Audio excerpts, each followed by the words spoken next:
லூக்கா எழுதின சுவிசேஷம் 1ஆம் அதிகாரம் 28வது வசனம் சொல்லுகிறது, அவள் இருந்த வீட்டில் தேவதூதன் பிரவேசித்து, கிருபை பெற்றவளே வாழ்க, கர்த்தர் உன்னோடு கூட இருக்கிறார், ஸ்திரீகளுக்குள் நீ ஆசீர்வதிக்கப்பட்டவள் என்றார்.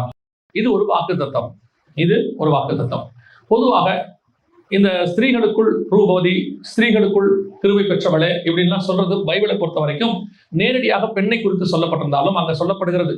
உதாரணமா மணவாட்டியை பத்தி சொல்லும் பொழுது ஸ்திரீகளுக்குள் நீ ரூபவதி அப்படின்னு சொல்லி 5ஆம் அதிகாரம் உன்னத பாட்டில் நம்ம வாசிக்க முடியும்.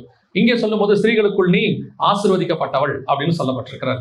பொதுவா இந்த ஸ்திரீ என்பது எதை குறிக்கிறது? குறிப்பாக மரியாதை குறித்து நாம் இங்க பார்க்கிறோம். அவங்களை பத்தி சொல்லும் போது ஸ்திரீகளுக்குள் நீ ஆசீர்வதிக்கப்பட்டவள் அப்படின்னு சொல்லியிருக்கிறார். பொதுவாக பார்த்தீங்கன்னா கொஞ்சம் நீங்க கவனிச்சுட்டே வாங்க, உங்களுக்கு புரியும். இயேசு கிறிஸ்து ஒரே ஒரு 2 இடத்துல மட்டும் மரியாதை ஸ்திரீ என்று கூப்பிடுவார். உங்க எல்லாருக்கும் தெரியும் நினைக்கும். உண்மையிலே ஏன் அங்க ஸ்திரீன்னு சொன்னாரு, என்ன காரணம் அப்படிங்கிறத நீங்க புரிஞ்சுக்கிட்டீங்கன்னா அப்புறம் இந்த வசனத்துக்கான விளக்கம் உங்களுக்கு புரியும். இப்போ யோவான் எழுதின சுவிசேஷம் 2ஆம் அதிகாரத்துல இப்போ இயேசு கிட்ட வந்து மரியாள் கேட்கிறாங்க, இந்த மாதிரி திராட்சரசம் அவர்களுக்கு இல்லை, குறைவுபட்டது அப்படின்னு சொன்ன உடனே இயேசு அவங்களை பார்த்து கேட்ட கேள்வி என்னன்னா, ஸ்திரீயே உனக்கும் எனக்கும் என்ன? ஏன் திடீர்னு ஸ்திரீன்னு சொன்னாரு? இப்ப நீங்க அந்த 2ஆம் அதிகாரம் இந்த அற்புதம் நடந்து முடியும் 10-11 வசனங்களுக்கு அப்புறம் நீங்க பாருங்க, அங்க வசனம் சொல்லும், இயேசு தன் தாயாகிய மரியாளுடன் அப்படின்னு அந்த இடத்துல இருக்கும். அந்த ஸ்திரீயினுடன் அப்படின்னு இருக்காது. இயேசு தன் தாயாகிய மரியாளுடன் இன்னும் சில காலம் அந்த பட்டணத்தில் தங்கி இருந்தார் அப்படின்னு வசனத்துல இருக்கும். அப்படின்னா அந்த பர்டிகுலர் இடத்துல மட்டும் ஸ்திரீன்னு சொல்றாரு. மிச்ச எல்லா இடத்துலயும் அவங்க என்ன செய்யல, ஸ்திரீன்னு சொல்ல. அதே மாதிரி பாத்தீங்கன்னா ஒரு சில இடங்கள்ல தாயினே சொல்வார். அவங்கள பார்த்து சொல்லும் போது தாயின்ற வார்த்தை யூஸ் பண்றாரு.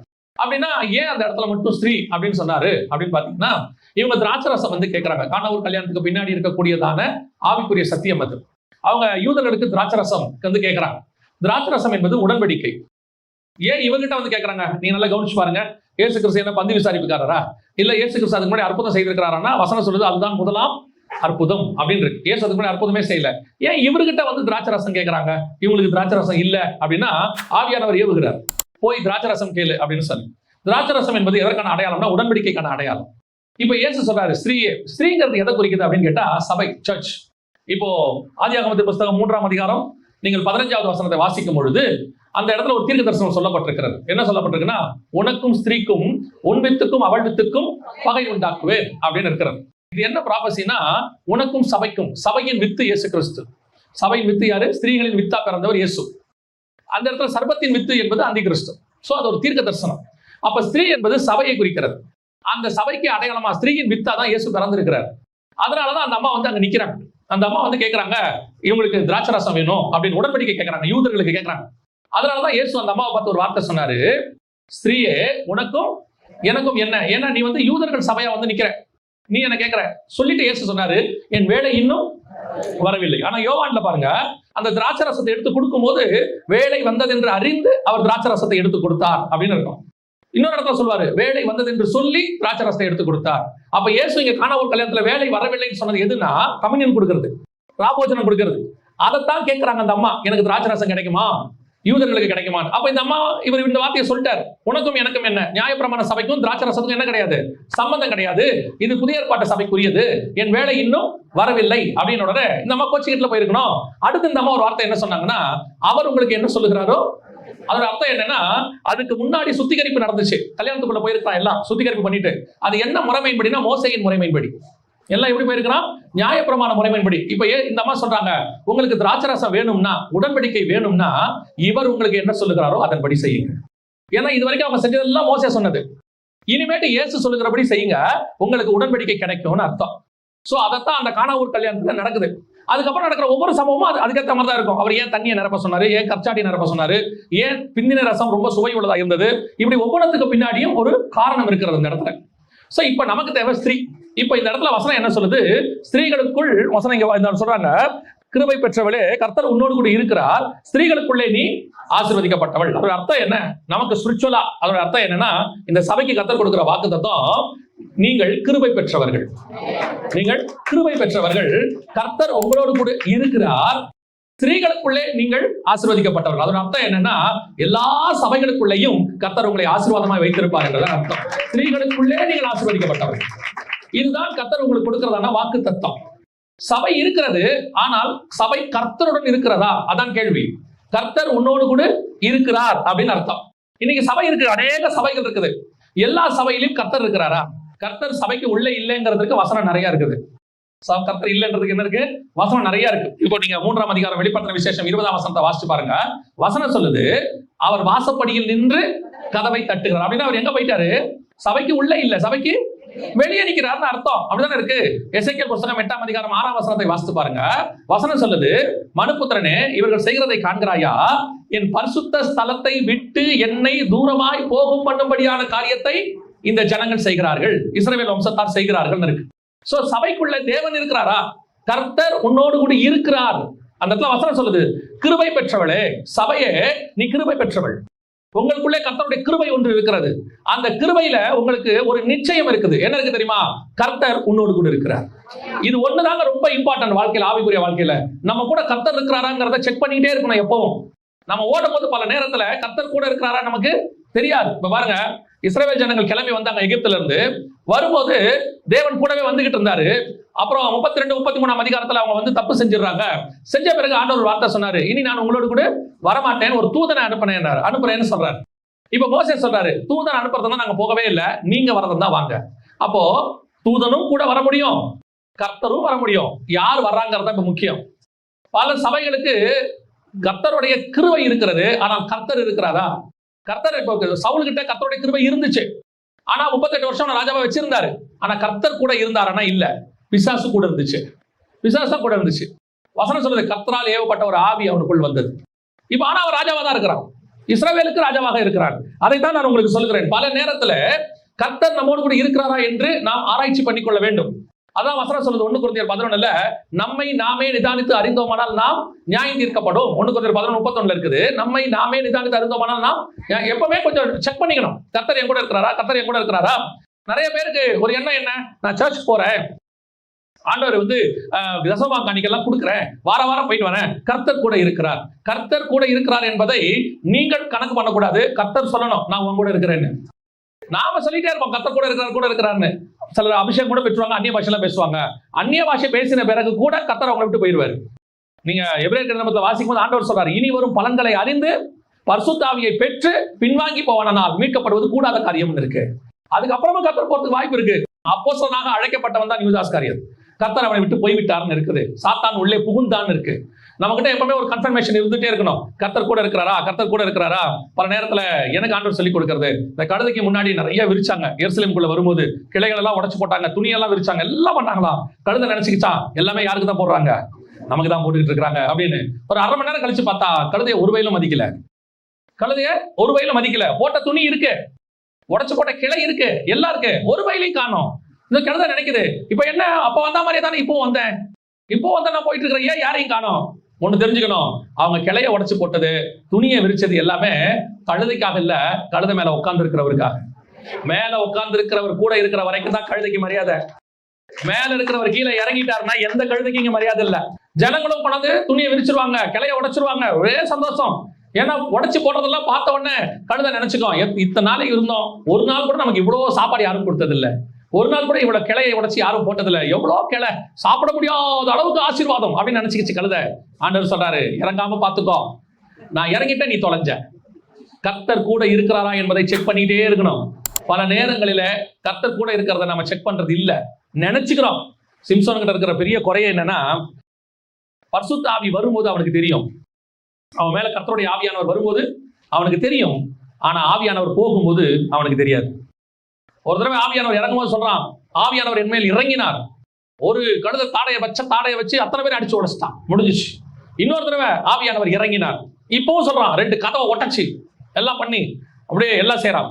சரி, போன தடவை கர்த்தர் இறங்கினார், இந்த தடவையும் கர்த்தர் இறங்கினார், நடுவுல எப்ப போனார்? புரியுதா? இப்ப இறங்கினார், 2வது தடவையும் இறங்கினார், நடுவுல எப்ப போனார்? இறங்குறது சிம்சோனுக்கு தெரிகிறது, ஆனால் போகிறது சிம்சோனுக்கு தெரியவில்லை.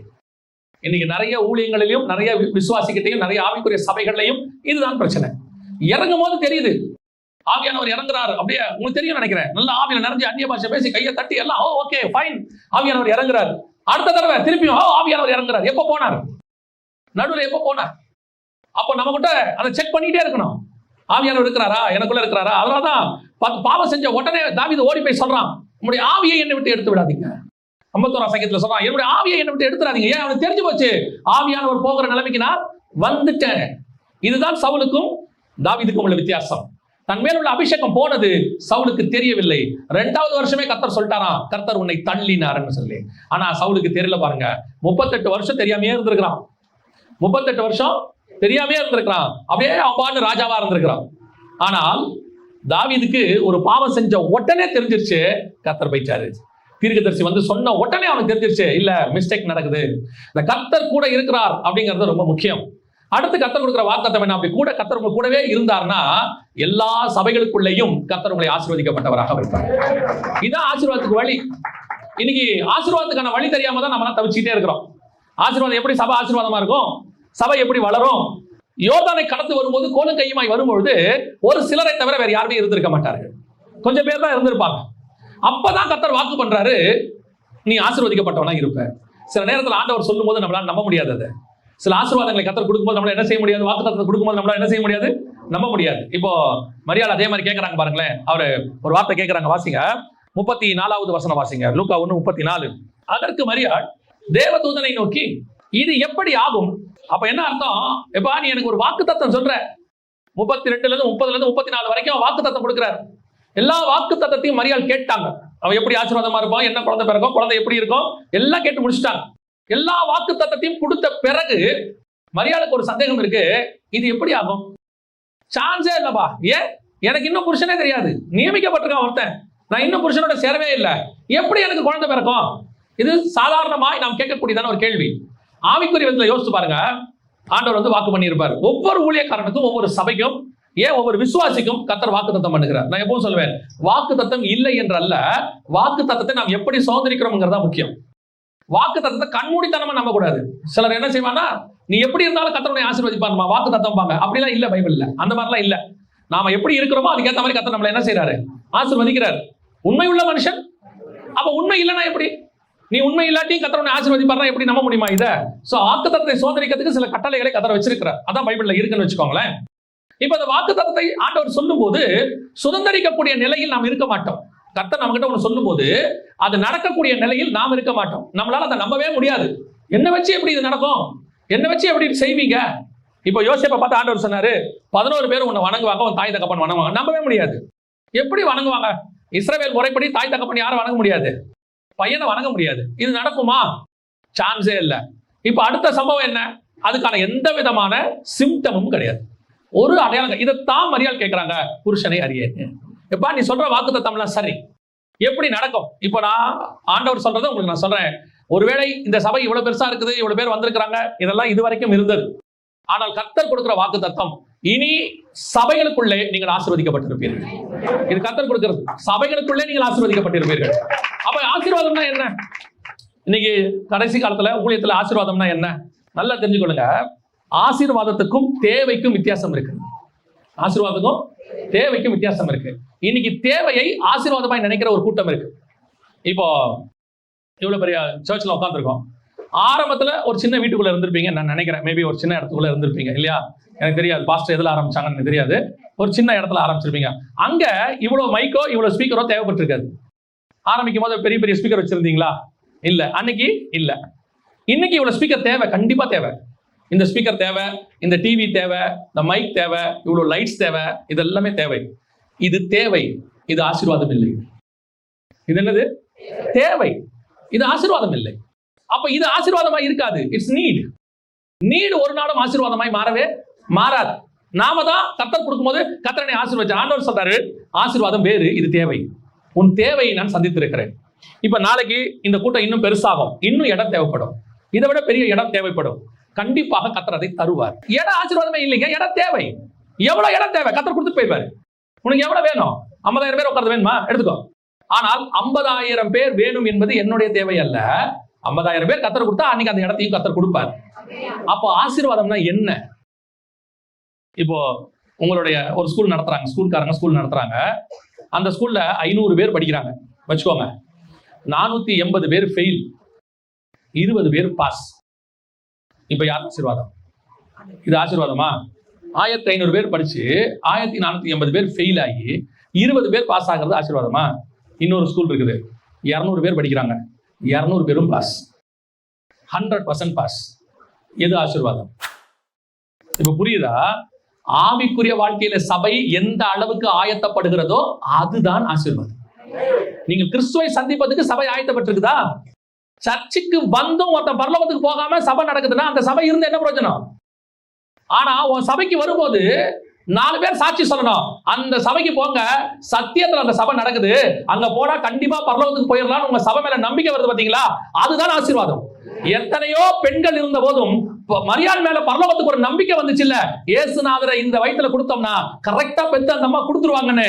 அந்த நம்பிக்கை சபை மேல பரலோகத்தில் உள்ள தேவனுக்கு வரணும். உங்க கையில ஆத்மாவை கொடுத்தா கரெக்டா கொண்டு வந்து பரலோகத்துல சேர்த்துருவீங்கிற நம்பிக்கை பரலோகத்துக்கு வரணும் உங்க மேல. இன்னைக்கு நம்மளை பொறுத்த வரைக்கும் என்ன, பல சபையில போய் கேட்டு பாருங்க, விசுவாசியா சொல்லும், வெளியே இருக்கிறவனே சொல்ல வேண்டாம், உள்ள விசுவாசியா சொல்லும். இதெல்லாம் கஷ்டம். சபை சினிமா தியேட்டர் மாதிரி இருக்கு, சபை ஆடிட்டோரியம் மாதிரி இருக்கு, சபை ஷாப்பிங் மால் மாதிரி இருக்கு. சபைக்குள்ள ஆட்டம் பாட்டம் கொண்டாட்டம் விசில் ஊதுறது, அப்படியே கலர் கலரா லைட்டை போட்டு குத்தாட்டம் போடுறது எல்லாம் இருக்கு. கர்த்தர் இருக்கிறாரா? கர்த்தருடைய ஆசீர்வாதம் உள்ளுக்குள்ள இருக்குதா? எண்ட் ஆஃப் த டே நியாய தீர்ப்புல சபை பரலோகத்துக்கு போறதுக்கு தான் சர்ச்சை. அப்ப சபையை பார்த்து ஆண்டவர் சொல்லணும், நீ ஆசீர்வதிக்கப்பட்டவன் சொல்லணும். அப்போ உங்களுக்கு கொடுக்கிற வாக்கு தத்தத்தை நீங்கள் சுதந்திரிக்கிறவர்களாய் காணப்பட வேண்டும். எனக்கு ஒரு ஆசை இருக்குது, இந்த ஏரியாலேயே பெரிய சர்ச்சா இருக்கணும், அப்படியே 5000 பேர் ஒன்னா ஆராதிக்கணும் அப்படிங்கிறது எனக்கு ஆசையா இருக்கலாம். ஆனா தேவ திட்டமான்னு பார்க்கணும். ஸ்பிரிச்சுவலி உங்களுக்கு தெரியணும் இல்ல, இத்தனை ஆத்மாவை என்னால பரலோகத்துக்கு கொண்டு போய் சேர்க்க முடியும், இதுக்கு மேல முடியாதுன்னு உன்னை பத்தி உனக்கு தெரியணும் இல்ல. அதுதான் உண்மையிலேயே கர்த்தரால் ஆசீர்வதிக்கப்பட்ட சபை. உங்களை பத்தி உங்களுக்கு தெரியணும்ல. வெறும் கூட்டத்தை வச்சு என்ன பண்ணுவீங்க? கூட்டம் கூட்டம் கூட்டம் வச்சு என்ன பண்ணுவீங்க? ஒண்ணும் பண்ண முடியாம வச்சு பல இடங்கள்ல ஊழியக்காரனால விசுவாசியை பார்க்கவே முடியல, அவ்வளவு கூட்டம் இருக்கு. இந்த டிஓ எல்லாம் வருவாங்க, டிஸ்ட்ரிக்ட் எஜுகேஷன் ஆபீசர்ஸ் சொல்லி வருவாங்க. வந்த உடனே அவங்க நேரா ஸ்டூடெண்ட் கிட்ட போக மாட்டாங்க. அந்த ஸ்டூடெண்டோடைய அவனுடைய தன்மை என்ன, எப்படி இருக்கிறான்னு சொல்லிட்டு யார்கிட்ட வந்து கேட்பாங்க? டீச்சர்ஸ் வந்து கேட்பாங்க. அங்க இருக்கிற ஒவ்வொரு ஸ்டூடெண்ட்டை பத்தியும் அந்த கிளாஸ் டீச்சர் என்ன செய்யணும்? சொல்லணும். ஆமா தானே? சொல்லணும். ஒரு வார்டுக்குள்ள டாக்டர் வந்த உடனே அந்த வார்டு இன்சார்ஜ் ஒரு நர்ஸ் இருப்பாங்க. அந்த நர்ஸ் கிட்ட கேட்பாரு ஒரு பேஷண்ட்டை பத்தியும். அந்த பேஷண்ட்டை பத்தி அந்த நர்ஸ் என்ன செய்யணும்? சொல்லணும். இவருக்கு போட்டாச்சு சார், இன்ஜெக்ஷன் போட்டாச்சு, இவருக்கு ட்ரிப்ஸ் போட்டிருக்கு, இவருக்கு இந்த மெடிசன் கொடுத்துருக்கு, இவருக்கு தாங்கும், இது நாளைக்கு டிஸ்சார்ஜ் பண்ணிடலாம், இது தேரவே தேராது. அந்த நர்ஸ் கரெக்டா என்ன செஞ்சிருவாங்க? சொல்லுவாங்க. ஆமா தானே? அப்ப தேவன் வரும்போது கணக்கு கேட்பார் தானே. மெய்ப்பனுக்கு ஆடை பத்தி தெரிந்திருக்க வேண்டும். ஒரு மெய்ப்பனுக்கும் அந்தந்த ஆடுகளை குறித்து அறிந்திருக்க வேண்டும். He must know about his, அந்த ஆட்டை குறித்து எல்லா விஷயத்தை தெரிஞ்சிருக்கணும்ல. எனக்கு தெரியாதுன்னா என்ன அர்த்தம்? You are fail. நீங்கள் இப்போ சொல்றேன், உங்க சபை கர்த்தருக்குள் ஆசீர்வதிக்கப்பட்டிருக்க வேண்டும் என்று சொன்னால் லிமிடெட் வெர்ஷன் தான் கரெக்ட். அன்லிமிட்டெட் என்னைக்குமே ஆபத்து. சாப்பாடா இருந்தா கூட சரி, அன்லிமிட்டெட் சாப்பிட்டீங்க முடிஞ்சீங்க. லிமிட்டடா சாப்பிட்டு போனீங்கன்னா நல்லது. சாப்பிடும் போது தெரியாது, ஒரு நாள் வரும் இடதுபுறமும் வலதுபுறமும் பல்லுக்கி பெருக்கி, அதான் ஆசீர்வாதம். இந்த வாக்கு தத்துவம் உடம்புக்கு உள்ளது அல்ல, இந்த வாக்கு தத்துவம் வேறொன்றுக்குரியதுன்னு தெரியுது இல்ல. அதே மாதிரி உங்களுக்கும் தெரியணும், சபை எண்ணிக்கையில் பெருகுவது முக்கியம் அல்ல, சபை ஆவியில பெருகணும், ஆவிக்குரிய வாழ்க்கையில வளரணும். நீ எத்தனை சபைகளுக்கு நடுவில் இருந்தாலும் நீ ஆசீர்வதிக்கப்பட்டவனா இருக்கணும். என்ன தெரியுமா? மரியாள் வந்து அந்த இடத்துல ஆசீர்வதிக்கப்பட்டது என்ன காரணம்? பெரிய ராஜா விட்டு பொண்ணுன்றதுக்காகலாம் இல்ல. அந்த இடத்துல பரலோகம் உன்னை செலக்ட் பண்ணிடுச்சு. நீ ஏழை குடும்பமாக இருந்துட்டு போ மரியாள், அதெல்லாம் ஒரு பிரச்சனையுமே கிடையாது. ஏன்னா மரியாள் ஏழை குடும்பம் தான், புறா குஞ்சு தான் கொண்டு போய் பலி கொடுத்தாங்க.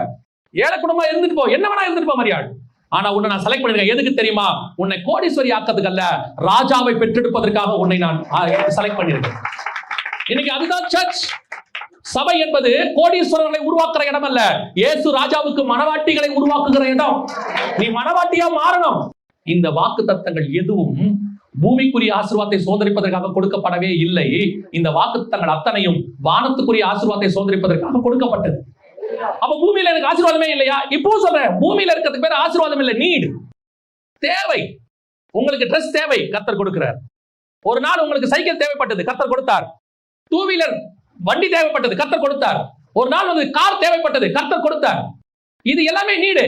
இப்ப எப்படி கார் ஆசீர்வாதமா மாறும்?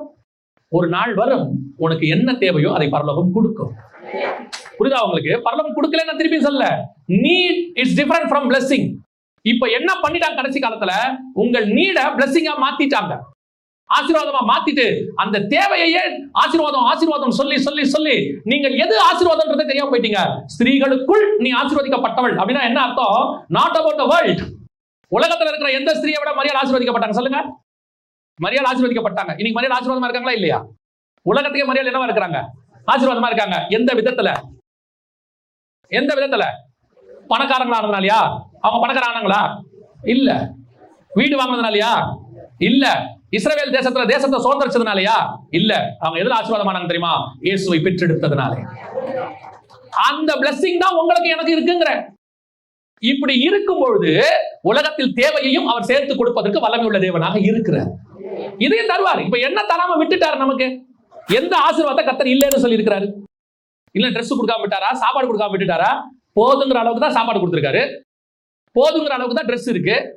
ஒரு 4 செட்டாவது இருக்கா இல்லையா? பீரோவை திறந்தா இருக்குதானே? அங்கங்க 2 செட் இல்லாதவங்களுக்கு மத்தியில கர்த்தர் 4 செட்டு கொடுத்திருக்கிறாரு. ஒரு காலத்தில் அடுத்த வேளை சாப்பாடு இல்லாமல் நாம் இருந்தோம். ஒரு காலத்துல போட்டிருக்க ட்ரெஸ்ஸும் துணி ஒண்ணு காஞ்சிட்டு இருக்கோம், ஒண்ணு போட்டிருப்போம். அந்த அளவுல இருந்தா கர்த்தர் நம்மை கொண்டு வந்தார். நான் சொல்லுவேன், தைரியமா சொல்லுவேன், கரண்ட் இல்லாத வீட்டுல வாசல்ல படுத்திருந்தோம், உள்ள படுக்க முடியாது. அந்த இடத்துல இருந்தா கர்த்தர் என்னை கூட்டிட்டு வந்தார். இன்னைக்கு எனக்கு கர்த்தர் கொடுத்திருக்கிறது அபிரிதமானது. இன்னும் ஆண்டவர்கிட்ட அதை கொடுங்க, இதை கொடுங்க. இப்படி திருப்பி ஆண்டவர் சொல்றாரு, நீ எல்லா சபைகளுக்குள்ளேயும் ஆசீர்வாதமா இருக்கணும்னா உலக பிரகாரமா கணக்கு பண்ணாத. நீங்க யோசித்து பாருங்க, மோசே எகிப்தில் இருக்கும் போது ஆசீர்வதிக்கப்பட்டானா, வனாந்தரத்துக்கு வந்த பிறகு ஆசீர்வதிக்கப்பட்டானா? அதுதான் ஆசீர்வாதம். அங்க வந்தா எகிப்தில் இருக்கும் போது அவன் கொலகாரனா இருந்தான். வனாந்தரத்துக்கு வந்த போது 5.5 லட்சத்துக்கும் மேற்பட்டவர்களை வனாந்தரத்திலிருந்து பரலோகத்துக்கு நேராக கானானுக்கு நேராக நடத்துகிறவனை காணப்பட்டான். எது பிளெஸிங்? அதான் பிளெஸிங். இன்னைக்கு நாம் சபை, எல்லா சபைகளுக்குள்ளேயும் உங்கள் சபை ஆசீர்வதிக்கப்பட்டிருக்கணும்னா, உங்க சபை மேல ஒரு மரியாதை வரணும்னா, ஒரு மதிப்பு வரணும்னா, நீங்க எதுல உயர்ந்திருக்கணும் தெரியுமா? கர்த்தருக்குள் உயர்ந்திருக்கணும், வசனத்துல உயர்ந்திருக்கணும். எந்த மூலையில இருக்கிறவனும் சொல்லணும், அந்த சர்ச்சுக்கு போங்க, அங்க சத்தியம் இருக்குன்னு சொல்லணும். நான் சொல்றேன், சத்தியம் உங்களிடத்தில் இருக்குமானால் எந்த மூலையிலிருந்து ஜனங்கள் உங்கள் சபையை நோக்கி ஓடி வருவார்கள். காரணம், இது சபை சத்தியத்துக்கு பஞ்சகாலம். இது சத்தியத்துக்கு பஞ்சகாலம். ஆமோஸ் 8:11 வாசிக்கிறோம் இல்லையா? ஆகார குறைவினால் உண்டாகிய பஞ்சமும் அல்ல, தண்ணீரினால் உண்டாகிய தாகமும் அல்ல, கர்த்தருடைய வசனம் கேட்க கிடையாத பஞ்சத்தை அனுப்புவேன்னு கர்த்தர் சொன்ன அந்த தீர்க்க தரிசனம் நிறைவேறுகிற காலம் இது. உங்ககிட்ட மட்டும் சத்தியம் இருந்துருச்சுன்னு வச்சுக்கோங்க, எங்க இருக்கிறவங்களும் வருவாங்க. யங்ஸ்டர்ஸ் ஊழியத்துக்கு வரும்போது அதான் இப்ப சொல்றேன், அநேக யங்ஸ்டர்ஸ் வராங்க. பெரியாள் ஆகணுன்றதுக்காக ஊழியம் பண்ணாதீங்க. ஊழியம் பெரியாள் ஆகிறதுக்காக பண்றது இல்ல. ஊழியம் என்பது சர்வெண்ட், சர்வ் பண்றது. எஜமானுக்கு சேவை செய்வதற்கு வந்திருக்கிறோம். இங்க நான் பெரியாள் ஆவதற்கு ஊழியத்துக்கு வரவில்லை, அவர் பெருகவும் நான் சிறுகவும் வேண்டும், அதுக்குதான் ஊழியத்துக்கு வந்திருக்கிறேன். இன்னைக்கு நிறைய பேர் ஊழியத்துக்கு வர்றதே ராங் டைரக்ஷன், ராங் டைமென்ஷன் அல்லது ராங் மோட்டிவேஷன். என்னது? நான் ஊழியத்துல பெரியாள் ஆகணும். ஆகாத. கர்த்தரை பெரியாளாக்கு, கர்த்தர் நாமத்தை மகிமைப்படுத்து. உன்னை பேரை பெருமைப்படுத்துவதை அவர் பார்த்துக் கொள்வார், அது அவருடைய வேலை. ஆண்டவர் சொல்றாரு, உன்னை ஸ்திரீகளுக்குள் ஆசீர்வதிக்கப்பட்டவளாய் மாத்துவேன். எல்லா சபைகளுக்குள்ளேயும் உன் சபையை ஆசீர்வதிக்கப்பட்ட சபையா மாத்துவேன். உலக பிரகாரமாய் அல்ல, உலக பிரகாரமான தேவை சந்திக்கப்படும். அந்த தேவை குறைவில்லாமல் கிடைக்கும். நமக்கே தெரியும் தானுங்க, ஒரு 10 பேர் வந்துட்டாங்கன்னா கொஞ்சம் இடத்த எக்ஸ்டெண்ட் பண்ணணும், 2 சேர் வாங்கணும். நமக்கே தெரியும் தானே? பரலோகத்தில் இருக்கிற தேவனுக்கு தெரியாதா? தெரியும் தானே? ஒரு 4 பேர் கூட வந்தா அரிசி கூட போடணும் தெரியும் தானே? நமக்கே தெரியும் போது பரலோகத்தின் தேவனுக்கு தெரியாதா? எண்ணிக்கையை கொடுக்கிற தேவன் இடத்தையும் கொடுக்க வல்லமை உள்ளவர் இருக்கிறார். நீ இடத்துக்கு ஊழியம் பண்ணாத, தேவனுக்கு ஊழியம் பண்ணு. அதுதான் உங்களுக்கு ஆசீர்வாதம். அல்லேலூயா. இன்னொரு காரியத்தை மரியாள் இடத்துல கர்த்தர் எதிர்பார்த்தார். அதான் மரியாள் ஆசீர்வதிக்கப்பட்டதுக்கு இன்னொரு காரணம். வாசிங்க, மத்தேயு எழுதின சுவிசேஷம் 2ஆம் அதிகாரம் 13வது வசனத்தை வாசி. ஆதலால் நீ எழுந்து பிள்ளையையும் அதன் தாயையும் கூட்டிக் கொண்டு எகிப்துக்கு ஓடிப்போ. இப்ப ஆண்டவர் சொல்றார், ஆசீர்வதிக்கப்பட்டாச்சு, ஆசீர்வாதத்தின் குழந்தை பிறந்துடுச்சு, உலகத்தையே காப்பாற்ற போகிற குழந்தை பிறந்துருச்சு. இப்ப ஆண்டவர் சர்ச்சை கொடுத்துட்டாரு, உங்களுக்கு காரியங்களை எல்லாம் கர்த்தர் செஞ்சுட்டாரு. அதனால எல்லாமே பீஸ்ஃபுல்லா போகுமா? எல்லாம் பீஸ்ஃபுல்லா போகுமான்னா, திடீர்னு ஆண்டவர் சொல்றாரு யோசேப்பை பார்த்து, 1.5 வருஷம் ஆயிருக்கு, எனக்கு 1.5 வருஷம் ஆயிப்போச்சு, ஒன்னும் பிரச்சனை இல்லாம போயிட்டே இருந்துச்சு. திடீர்னு ஆண்டவர் சொல்றாரு, நீ எடுத்துட்டு பிள்ளையை தூக்கிட்டு எங்க ஓடிடு? எகிப்துக்கு ஓடிடு. அடுத்து வாசிங்க, 21வது வசனத்தை வாசிங்க. 21. பிள்ளையும் அது தாயையும் கூட்டிக் கொண்டு எகிப்துல இருந்து திருப்பி எங்க வந்திருக்கிறாரு? ஃபர்ஸ்ட் இஸ்ரவேல்ல இருந்து எங்க போனாரு? எகிப்துக்கு போனாரு. இப்ப எகிப்துல இருந்து எங்க வராரு? இது என்னங்க இது வேலை? இது சொப்பனத்துல பேசுனீங்க யோசேப்பு கிட்ட, அந்த அம்மாவை கல்யாணம் பண்ணிக்க ஐயப்படாதே, சேர்த்துக்கோ. நீங்க நானும் சேர்த்துக்கிட்டேன், குழந்தையும் பிறந்துருச்சு, நீங்க சொன்னதெல்லாம் கேட்டு கரெக்டா நடந்துட்டு இருக்கு. என்ன திடீர்னு ஒருத்த கொலை பண்ண தேடுவான் ஓடுங்கிறீங்க, அங்க போனோன்னு சொல்றீங்க, கொஞ்ச நாள் கழிச்சு கொலை பண்ண தேடினவன் செத்துட்டா வாங்குறீங்க, போனா போங்கிறீங்க, வானா வாங்குறீங்க. இப்ப நம்மளுடைய எண்ணம் எப்பவுமே எப்படி இருக்கும் தெரியுமா? பொதுவா நம்மளுடைய எண்ணம் எப்படி இருக்கும் தெரியுமா? ஒரு இடத்துக்கு போனோமா, அங்க செட்டில் ஆகணுமா, இதான் நம்ம எண்ணம். எப்பவுமே ஒரு இடத்துக்கு போனா என்ன ஆகணும்? செட்டில் ஆயிடணும். பாத்திருக்கீங்களா? இந்த வீடு காலி பண்றதுங்கிற மாதிரி கஷ்டமான வேலை உலகத்திலே இந்த வாடகை வீடு காலி பண்றதுன்னு ஒண்ணு இருக்குது இல்ல. அங்க போனா நம்ம என்ன நினைப்போம்னா, இந்த வீட்டுல ஒரு 10 வருஷமாவது, சிலர்லாம் நானும் பாக்குறேன், அவங்களால எப்படி முடியுதுன்னு எனக்கு தெரியல, 2 வருஷத்துக்கு ஒரு வீடு மாறுறாங்க. நம்மளை பொறுத்த வரைக்கும் மனுஷ மைண்ட் என்ன தெரியுமா? எப்பவுமே ஒரு இடத்துக்கு போனோம், அங்க என்ன ஆயிடணும்? செட்டில் ஆயிடணும். உங்களுக்கு ஒண்ணு சொல்றேன், உங்க ஆவிக்குரிய வாழ்க்கையில, ஊழியத்துல, இந்த பூமியில செட்டில்மெண்டே கிடையவே கிடையாது. There is no settlement. யாரு செட்டில் ஆகணும்னு நினைக்கிறீங்களோ நீங்கள் தேவனுடைய ஊழியத்தில் இருப்பதற்கு லாய்க்கு இல்லைன்னு அர்த்தம். என்னங்க சொல்றீங்க? மினிஸ்ட்ரி என்பது டிராவல். மினிஸ்ட்ரி என்பது டிராவல். நான் இந்த பூமியிலிருந்து பரலோகத்திற்கு பிரயாணப்பட்டு கொண்டிருக்கிறேன். அதனாலதான் யாத்திராகமன்னு ஒரு புக்கே கொடுத்தாரு. அந்த புக்கு பேரே டிராவல். டிராவல் நீங்க பைபிள்ல பாருங்க, டிராவல் என்பது ஒரு மினிஸ்ட்ரி. டிராவல் பண்ணாத ஆள் யாருன்னு மட்டும் நீங்க கவனிச்சு பாருங்க.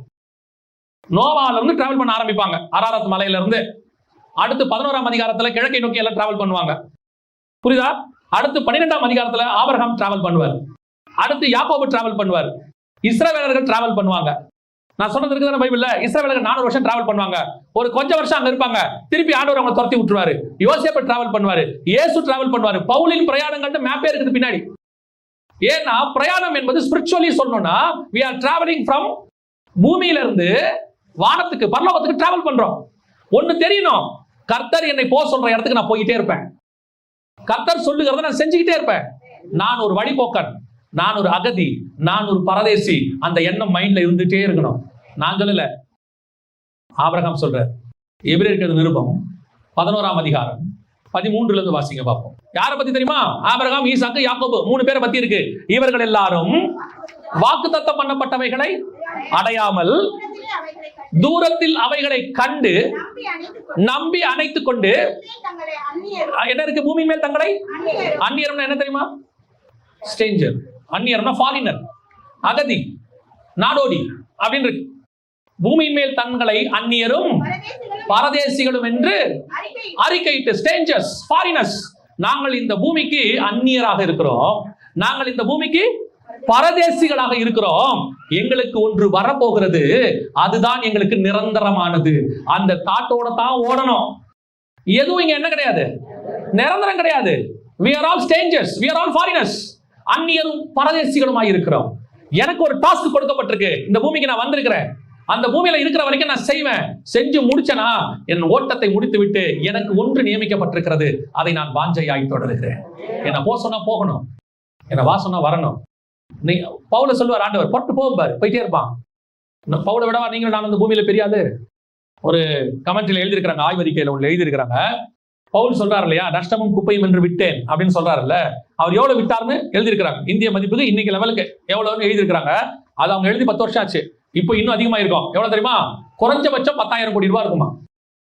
ஏன்னா அவர் ரோமாபுரியோடைய சிட்டிசன். அவங்க அப்பா ரோமாபுரி அரசாங்கத்துல இருந்தவரா. அதனாலதான் அவருக்கு அந்த சிட்டிசன்ஷிப் கிடைச்சிச்சான். 10க்கு இவர் இஸ்ரேல் சிட்டிசன், டூயல் சிட்டிசன்ல இருந்திருக்கிறார். அது மட்டும் இல்லாம கமாலியத்தை படிச்சிருக்கிறார். அவர் குதிரை மேல ஏறி போய் பர்மிஷன் கேட்டா எல்லாவனும் கொடுப்பான். அந்த அளவுக்கு அவர் ஒரு போஸ்டிங்ல இருந்திருக்காரு. அந்த போஸ்டிங்ல இருந்து கமாலியத்தை படிக்கிறவரா இருந்தா இன்னைக்கு லெவல்ல குறைஞ்சபட்சம் 10,000 கோடி ரூபாயாவது சொத்து இருந்திருக்கணுமா. அதைத்தான் அவர் நஷ்டமும் குப்பையும் விட்டாருன்னு இருக்கு. இன்னைக்கு நீடு வேற. திருப்பி சொல்றேன், தேவை நம்ம அப்படி செஞ்சிருக்கிறோம். ஆனால் கவனிச்சு கொள்ளுங்க, எது உங்களுக்கு இருக்குதோ அது இன்னைக்கு தேவைக்காக கொடுக்கப்பட்டது. ஆனா நம்ம மைண்ட் எப்படி இருக்கணும் தெரியுமா? என்னைக்கு இயேசு என்னை எடுத்துக்கிட்டு புறப்படுன்னு சொல்றாரோ அன்று நான் புறப்பட்டு போவதற்கு தயாராக இருக்க வேண்டும். சிலருக்கு போக முடியாது. அதான் தான் இயேசு சொல்றாரு, லோத்துவின் மனைவியை நினைத்துக் கொள்ளுங்கள். இன்னைக்கு நமக்கு எல்லா ஆசீர்வாதமும் கர்த்தர் கொடுத்ததுதான். ஆனால் கர்த்தருக்கென்று விடுவதற்கும் தயாராக இருக்கிறது தான் உன் ஆவிக்குரிய வாழ்க்கையினுடைய முதிர்ச்சி. கர்த்தர்கிட்ட வாங்க தெரிஞ்ச உங்களுக்கு கொடுக்கவும் தெரியணும். தேவன் கிட்ட இருந்து பிள்ளைய வாங்க தெரிஞ்ச ஆபிரகாமுக்கு அதை கொடுக்கிற தைரியமும் அவன் கையில் இருந்தது, விசுவாசம் இருந்தது, அவனுக்கு ஒரு நம்பிக்கை இருந்தது. எனக்கு சரீரம் செத்த பிறகு இந்த பிள்ளையை கர்த்தர் கொடுத்தார். இப்ப கேட்கிறாரு, இப்ப கொடுப்பேன். சரீரம் செத்த எனக்கு தேவைப்பட்டால் இவனை உயிரோடு கூட எழுப்பியும் கொடுப்பார், இல்லை இன்னொரு பிள்ளையும் கொடுப்பார். கேட்கிறது கர்த்தர், விடுவதற்கு நான் தயாராக இருக்கிறேன். இந்த ஆவிக்குரிய வாழ்க்கை தான் உன்னை பரலோகத்துக்கு கொண்டு போகும். இன்னைக்கு வாங்கறதுக்கு இருக்கிற தைரியம், வேகம், ஆசை கொடுக்கறது கிடையாது. நான் சொல்றது காணிக்கையோ தசமபாகத்தையோ இல்ல, உங்களை. உங்க தசமம் காணிக்கை பத்தி நான் பேசுறதே இல்லை. நான் பேசுறது உங்களை பத்தி. நீங்க உங்களை கர்த்தர் கொடுக்குறீங்களா? கர்த்தர்கிட்ட வேலையை கேட்கறீங்க, 3 நாள் உபவாசம், கர்த்தர் நீங்க கேட்டதுக்கு இறங்கி கொடுக்கிறார், நீங்களும் சாட்சி சொல்றீங்க. வேலை இல்லாத போது உங்களுக்கு வேலை கொடுத்தது யார்? கொடுத்த தேவன் திருப்பி கேட்கிறாரு, விட்டுட்டு வான்னு சொல்றாரு. எது கூப்பிடுறாரு? இதை விட மேலான வேலைக்கு கூப்பிடுறாரு. ஏன் விட்டுட்டு வர மனசு இல்ல? வேலையை விட மனசு இல்ல, வேலையினால் கிடைக்கிற பலனை விட மனசு இல்ல. வேலைக்கு போனா மாசம் மாசம் இவ்வளவு கிடைக்கும், இன்கிரிமெண்ட் வரும், ப்ரொமோஷன் வரும், சாகும் போது நல்ல பொசிஷன்ல சாவலாம், பென்ஷன் வரும், எல்லாத்தையும் விட்டுட்டு அப்படியே ஊழியத்தை கூப்பிடுறாங்களே, ஆண்டவர் ஊழியத்தை கூப்பிடுறாரு, விட்டுட்டு போனா என்ன கிடைக்கும்? நான் சொல்றேன், என்ன கிடைக்கும்னு எனக்கு தெரியாது. ஆனா ஒண்ணு கிடைக்கும், கர்த்தருடைய கரத்துல இருந்து கிருபை கிடைக்கும், அவர் நடத்துகிற நடத்துதல் கிடைக்கும். அழைத்தவர் ஒரு நாளும் உங்களை கை விடவே மாட்டார். புறப்பட்டு போனா போங்க, பிள்ளை எடுத்துட்டு போனா போங்க, வானா வாங்க சொல்றது கர்த்தர். ஆயத்தம் பண்ணாம ஒரு வேலையை கர்த்தர் செய்யவே மாட்டார். கிட்டத்தட்ட 6 லட்சம் புருஷரை புறப்பட்டு போக சொல்றாரு, டைமே கொடுக்கலையாமா, நைட்டே கிளம்பிட்டார் இல்லையா? அப்படிதான் சொல்லிட்டாரு, நைட்டே கிளம்ப சொல்லிட்டாரு. 1ஆம் மாசம் 14ஆம் தேதி கிளம்புறான். நீங்க வாசித்து பாருங்க, யாத்திரை 17 இருக்கும். 2ஆம் மாசம் 15ஆம் தேதி ஆண்டவர் பார்த்து கேட்கிறான், எங்களுக்கு சாப்பாடு இல்லை, மன்னா இல்லை, கேட்டானா இல்லையா? 1ஆம் மாசம் 14ஆம் தேதி கிளம்பினவன் 2ஆம் மாசம் 15ஆம் தேதி வரைக்கும் ஆண்டவர் என்ன கேட்கல? சாப்பாடே கேட்கல. கர்த்தர் பார்த்துக்கிட்டே இருந்தார். அது வரைக்கும் மன்னாவும் வரல, கர்த்தர் பார்த்துக்கிட்டே இருந்தார். 2ஆம் மாசம் 15ஆம் தேதி ஆண்டவரை பார்த்து, எங்களுக்கு சாப்பாடு ஒண்ணுமில்லை, நாங்கள் சாகுறோம் என்று சொல்லி கேட்டார்கள். அப்போ ஏன் அது வரைக்கும் அவன் கேட்கல தெரியுமா? அவன் எகிப்துல இருந்து கொண்டு வந்த மாவை 1 மாசமா வச்சிருக்கான், கையில இருக்கு, நல்லா சாப்பிட்டுக்கிட்டு இருக்கான். இப்ப மாவு குறைய குறைய மனசு என்ன இருக்கு? பயமா இருக்கு. கரெக்டா மாவெல்லாம் குறைஞ்சு தீந்து போச்சு. இப்பதான் அவன் சொல்றான், என்னங்க நாளைக்கு காலைக்கு மாவு இல்ல, நாளைக்கு காலைக்கு சாப்பாடு இல்ல, என்ன செய்யணும்? ஆண்டவர் சொல்றாரு, நான் வெயிட் பண்ணதே இதுக்கு தான்ப்பா வெயிட் பண்ணேன். என்ன சொல்றீங்க? மன்னா கொடுக்கறத ஏன் கொடுக்காம இருந்தா தெரியுமா? உன் கையில இருக்கிறத தீருகிற வரைக்கும் என் கையிலிருந்து எதுவும் உனக்கு வராது. உன் கையில் உள்ளது தீரும் போது என் கையிலிருந்து உனக்கு தேவை என்னவோ அது வரும். நல்லா கவனிச்சு பாருங்க. மறுநாள் காலையில இருந்து மன்னா வந்துச்சு, 40 வருஷம் வந்துச்சு. ஆனா முதல் 1 மாசம் வரல. அந்த முதல் 1 மாசம் அவன் கையில மாவு இருந்துச்சு. இன்னைக்கு மாவை கையில வச்சிருக்கோம், வேலையை வச்சிருக்கோம், இதுவும் கர்த்தர் கொடுத்தது தான், எகிப்துல அவன் எடுத்துட்டு வந்தது தான். இன்னைக்கு கர்த்தருக்கு கொடுக்கறதுக்கு இன்னைக்கு நம்ம ரெடியா இல்ல. வாழ்க்கையை கேட்கிறாரு, வேலையை விட்டுட்டு வான்னு சொல்றாரு, ஊழியத்துக்கு வான்னு சொல்றாரு, ஏதோ ஒரு காரியத்தை கர்த்தர் செய்ய சொல்றாரு. அப்படியே யோசிக்க புறப்பட்டு போ. இந்நேரத்துல ஐயோ ஆண்டவரே, என்ன இப்படி நல்ல வேலையே இல்ல, கடனாகி போச்சு, ஊழியத்துக்கு வான்னா நம்ம ரெடி.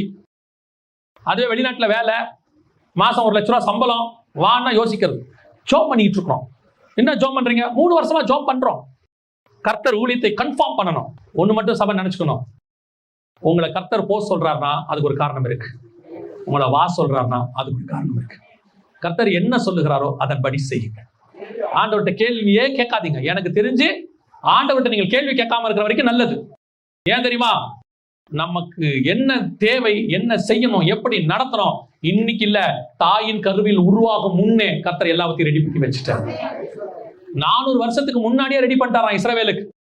இன்னொரு வருஷம் சொல்லும், அவர் பூமியை ஸ்தாபிக்கும் போது இஸ்ரவேலின் புத்திரரின் எண்ணிக்கைக்கு தக்கதாக பூமியின் எல்லைகளை ஸ்தாபிச்சார். இஸ்ரவேலுக்கு எப்போ வந்தான்? 2000 வருஷம் கழிச்சு வந்தான். ஆதாம்ல இருந்து இஸ்ரவேல்னு ஒருத்தன் யாக்கோபு உருவாக்குறதுக்கு 2000 வருஷம். ஆனா அவன் வர்றதுக்கு முன்னாடியே என்ன பண்ணிட்டாராம்? அவன் வர போறான்னு சொல்லி அவனுக்கு லேண்டை ரெடி பண்ணி வச்சுட்டாராம். அந்த தேவன் தான் உங்களையும் என்னையும் அழைக்கிறார். அவர் தான் உங்களையும் என்னையும் செய்ய சொல்றாரு. அவர் தான் உங்களையும் என்னையும் ஒரு காரியத்தை செய்ய சொல்றாரு. செய்ய சொல்லும் போது தைரியமா செய்யுங்க. கொஸ்டினே கேட்காதீங்க. நான் தைரியமாய் தேவ சமூகத்திலிருந்து என்னால் சொல்ல முடியும். ஆண்டவர் என்னை ஒரு காரியத்துக்கு வேலையை விட்டுட்டு வான்னு சொல்லும் போது, ஊழியத்துக்கு சொல்லும் பொழுது எனக்கு 8 மாசம் விசா பாக்கி இருந்துச்சு. அந்த விசா முடியறதுக்குள்ள நீ கிளம்பணும்னு சொன்னார். எனக்கு உங்களை மாதிரியே தான் பயம். ஐயோ வேலையை விட்டுட்டு போனா என்ன ஆகும்? அப்ப திருமணம் ஆகி ஒரு பிள்ளை கையில இருக்கு, வேலையை விட்டு போனா என்ன ஆகும்? மாச சம்பளம் இல்ல, என்ன செய்ய போறோம்? ஆனா ஒண்ணு மட்டும் ஆவியானவர் சொல்லிக்கிட்டே இருந்தாரு, நீ போ, நான் உன்னை பாத்துக்கிறேன், நீ போ, நான் உன்னை பாத்துக்கிறேன். வேற ஒன்றும் சொல்ல மாட்டார். எப்படி பாத்துக்கிறேன்னு சொல்ல மாட்டார். என்கிட்ட ஒன்னும் சொல்லல, நீ போ, நான் பாத்துக்கிறேன், அவ்வளவுதான். விசா முடிகிற நேரம் வந்துச்சு. எல்லாரும் கேட்டாங்க, எக்ஸ்டெண்ட் பண்ண போறியான்னு. என்ன பதில் சொல்றதுன்னு தெரியல. சொன்னேன், இல்ல ஊருக்கு போலான்னு இருக்கிறேன். நம்ம ஆண்டவர் பேசுற விதம் இருக்கு பாருங்க. அவர் பேசணும்னு முடிவு பண்ணிட்டாருன்னா சுத்தி சுத்தி அப்படியே பேசிக்கிட்டே இருப்பாரு. எந்த பக்கம் திரும்பினாலும் அதான் இருக்கும். கடைசியா எல்லாத்தையும் எடுத்து முடிச்சுட்டு கிளம்பியாச்சு. இங்க வந்தாச்சு. வந்து இறங்கினா யாரும் ஊழியத்தை கூப்பிடல. நான் என்ன நினைச்சுக்கிட்டேன்னா, நம்மளை போகும்போதே ஏர்போர்ட்ல இருந்து மினிஸ்ட்ரி கூப்பிட்டு போயிருவாங்க போல. ஏன்னா இவர் தானே கூப்பிட்டு வராரு, அப்படியே ஊழியத்தை கூப்பிட்டு போயிருவாங்க போல. ஏன்னா நமக்கு கனவு அப்படித்தானே இருக்கும். 11 மாசம் ஊழியம் கிடையாது. 11 மாசம் ஊழியம் கிடையாது. நான் ஊழியக்கார பேக்ரவுண்ட்ல இருந்து வரல, எந்த பைபிள் காலேஜும் படிக்கல. இப்பவும் சொல்லுவேன், எனக்கு படிப்பறிவுமே கிடையாது, பைபிள் காலேஜ் படிக்கல, ஒன்னும் படிக்கல. நான் உங்களுக்கு சாட்சியா, இது ஏன் சொல்றேன்னா சாட்சியா நின்று சொல்றேன், சாட்சியாய் சொல்றேன். யாக்கோபு கோலும் கையுமாய் வந்தார், நான் பைபிளும் கையுமாக வந்தேன். அவ்வளவுதான். ஆனால் நடத்தினவர் உண்மை உள்ளவராக இருந்தார். இந்த இடத்துக்கு கொண்டு வந்து நிக்க வைத்திருக்கிறார். அவ்வளவுதான். வரும்போது பைபிளை இவ்வளவு எனக்கு தெரியாது, பைபிள் இவ்வளவு படிக்கவும் இல்லை, இவ்வளவு தெரியவும் தெரியாது. 100க்கு 100 கிருபையில் வாழ்ந்து கொண்டிருக்கிற ஒரு ஆள் யாருன்னு கேட்டீங்கன்னா என்ன மட்டும் சொல்ல முடியும். ஆண்டவர் உருவாக்க தொடங்கினார். ஆனால் ஒன்று மட்டும் நிச்சயம், வா என்று சொன்னவர் இது வரைக்கும் கை விட்டதே கிடையாது. என்னை நடத்தினவர் இது வரைக்கும் உண்மை உள்ளவராய்.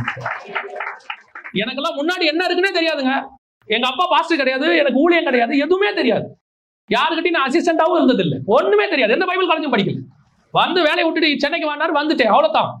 ஆனால் எனக்கு முன்பாக ஒருத்தர் போய்கிட்டே இருந்தார். அவர் கோணலானவைகளை செவ்வையாக்கி வழி இதுவே என்று காண்பித்து இரும்பு கதவுகள், வெண்கல கதவுகளை முறித்து, இரும்பு தாப்பால்களை முறித்து ஆண்டவர் கொண்டு போய் கொண்டிருக்கிறார். நான் அந்த தைரியத்துல தான் உங்களுக்கு சொல்றேன், கர்த்தர் வான்னு சொன்னா வாங்க, கர்த்தர் போன்னு சொன்னா போங்க. ஆண்டவர் ஒரு நாள் என்ன செய்யாதீங்க, ஒரு கேள்வி கேட்காதுங்க. ஏன்னா அவர் அழைக்கிறதுக்கு முன்னாடியே உங்க டிசைன் மொத்தத்தையும் ரெடி பண்ணிட்டார், அத்தனையும் ரெடி பண்ணி வச்சுட்டார், வச்சுட்டு தான் கூப்பிட்டார். உங்களை வைக்காம அவர் கூப்பிடல. தண்ணி கொடுக்கறதுக்கு கண்மலையை ரெடி பண்ணிட்டார். பகல்ல ஏசியை போட்டு விட்டாரு, மேக ஸ்தம்பம். நைட்ல ஹீட்டர் போட்டு விட்டாரு, அக்னி ஸ்தம்பம். நடுவுல சாப்பாடு ரெடி பண்ணி வச்சுட்டாரு. எவனாவது நான் வெஜிடேரியன் கேட்டா காரையும் ரெடி பண்ணிட்டாரு, எல்லாம் ரெடி பண்ணி வச்சுட்டாரு. என்னப்பா ஒன்லி நடந்துட்டே இரு. எங்க காணனுக்கு என்ன 40 வருஷம், எத்தனை வருஷம் நடந்தா உனக்கு என்னடா? ட்ரெஸ் இருக்கா? இருக்கு. செருப்பு இருக்கா? இருக்கு. சாப்பாடு இருக்கா? இருக்கு. என்னடா ஏன் கொஸ்டின் பண்ற? எவ்வளவு நடக்கணும் நட. நான் சொல்லுவேன், தேவன் சொன்னா நடந்துட்டே இருக்க வேண்டியதுதான். ஏன் தெரியுமா? நடக்கிறது நான் அல்ல, தகப்பன் தன் தோளில் சுமப்பது போல அவர் என்னை சுமந்து கொடுக்குவார். அவர் தாங்க நடக்கிறாரு, நான் மேலதான் உட்காந்துருக்கேன். இன்னைக்கு எந்த ஊழியனும் சரி அல்லது எந்த விசுவாசியும் சரி, என்னுடைய டேலண்ட்ல நான் மேல வந்துட்டேன், என்னுடைய இதுல நான் மேல வந்துட்டேன் நீங்க நினைச்சீங்கன்னா நீங்க தப்பு பண்றீங்கன்னு அர்த்தம். ஏன் தெரியுமா? நம்மளை விட டேலண்டான எத்தனையோ பேர் வெளியே சும்மா உட்காந்துருக்காங்க. நம்மளை விட அறிவாளிகள் எத்தனையோ பேர் அங்க சும்மா உட்காந்துருக்கிறான். நம்மளை விட நல்லா வேலை செஞ்சு சம்பளம் கிடைக்காம எத்தனையோ பேர் அங்க சும்மா உட்காந்துருக்கிறான். நாம நிற்பதும் நிர்மூலமாகாமல் இருப்பதும் அவருடைய கிருபை மட்டும். அவர் நினைச்சா ஆட்டுக்கு பின்னாடி போய் புல்லு மேய வைக்கிறவனை ராஜாவாய் மாத்த வல்லமை உள்ளவர். அவர் நினைச்சா ராஜாவா உட்கார்ந்து இருக்கிறவனை 7 வருஷம் புல்லு மேய வைக்கவும் வல்லமை உள்ளவர். அவர் என்ன வேணாலும் செய்வார். அவர் சர்வ வல்லமை உள்ள தேவன். நம்ம வாழ்க்கையை அவர் நடத்த மாட்டாரு. நமக்கு என்ன இருக்கு? மிஞ்சி போச்சுன்னா ஒரு குடும்பம் 4 பேரு 5 பேரு 6 பேரு, அதை தாண்டி இருக்க மாட்டீங்க. எப்படி இப்போ எல்லாம் இப்ப நீங்க லிமிட்டட்ல தான் இருக்கிறீங்க. மிஞ்சி போச்சுன்னா 4 இல்ல 5 6, இதை தாண்டி இருக்க மாட்டோம். 6 லட்சம் பேரை நடத்தினவர் 6 பேரை நடத்த மாட்டாரா? போனா போங்க, வானா வாங்க. அல்லேலூயா. கர்த்தர் நடத்த வல்லமை உள்ளவராக இருக்கிறார். கர்த்தர் உங்களுக்கு கொடுக்குற வாக்கு தத்தம் நான் சொல்லி முடிக்கிறேன். கர்த்தர் உங்களுக்கு கொடுக்குற வாக்கு தத்தம் அதே வசனத்தை திருப்பி வாசிங்க, நம்ம முடிக்கலாம். லூக்கா எழுதின சுவிசேஷம் 1ஆம் அதிகாரம் 28வது வசனத்தை வாசிக்கிறோம். அவர் இருந்த வீட்டில் தேவதூதன் பிரவேசித்து, கிருபை பெற்ற சபையே நீ வாழ்க, கர்த்தர் உங்கள் சபையுடனே இருக்கிறார், எல்லா சபைகளுக்குள்ளேயும் நீங்கள் ஆசீர்வதிக்கப்பட்டவர்களாக இருப்பீர்கள். அல்லேலூயா.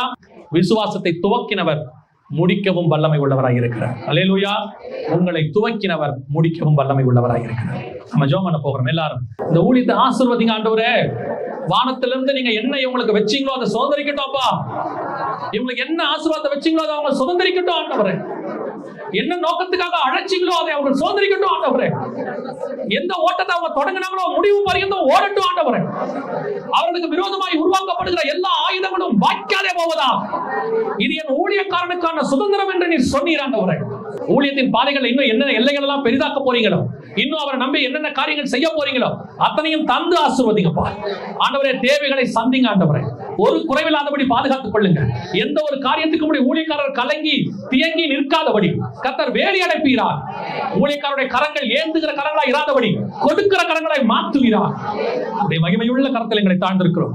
வந்திருக்கிற ஒவ்வொருத்தருக்காய் ஸ்தோத்திரம். வந்த ஒவ்வொருத்தரையும் கர்த்தர் பொறுப்பெடுத்துக் கொள்ளும். ஆண்டவரே, வானத்துக்குரிய பூமிக்குரிய எல்லாவற்றையும் தந்து வழி நடத்துவீரார். உடைய மகிமை மூடிக்கொள்ளும்படி நாங்கள் ஜெபிக்கிறோம். சபைகளுக்குள் ஆசீர்வதிக்கப்பட்ட சபையாக இருக்கட்டும், சத்தியத்துக்கு பெயர் பெற்ற சபையாக இருக்கட்டும். தெசலோனிக்கேயர்களைப் போல, பெராயா பட்டணத்தாரை போல இவர்களும் வசனத்திலே தேர்ச்சி பெற்றவர்களாய் காணப்படட்டும். சபைக்குள்ளே அற்புத அடையாளங்களை கர்த்தர் செய்வீரா. தீர்க்க தரிசனத்தின் ஆவியை கர்த்தர் தருவீரா. எங்க சபைக்குள்ள ஒருத்தர் காலை வச்சுட்டு யாரும் நரகத்துக்குள்ள கால் வைக்கவே கூடாது. ஆண்டவர், எங்கள் சபை பரலோகத்துக்கான கடைசி இடமாக இருக்க வேண்டும். கர்த்தரின் ஆசீர்வதிக்கும்படி நாங்கள் ஜெபிக்கிறோம். பொறுப்பெடுத்துக் கொள்ளும், வழி நடத்தும். எங்கள் ஆண்டவர் இயேசுவின் நாமத்தில் பிதா.